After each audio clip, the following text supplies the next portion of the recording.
Bir wagt Hudaýyň dostlarynyň birinden sorapdyrlar. Sabr etmegiň iň kıyınçı haysy dipdirler.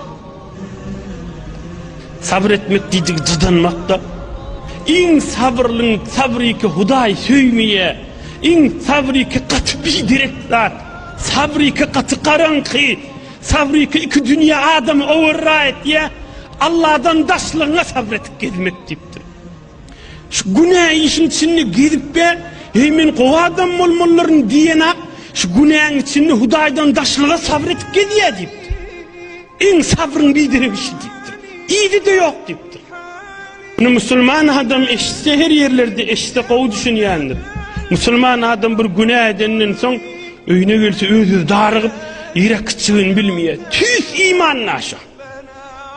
Men günah edipdim, Hudaý jan men bagşla, sabr etip bilmeýär.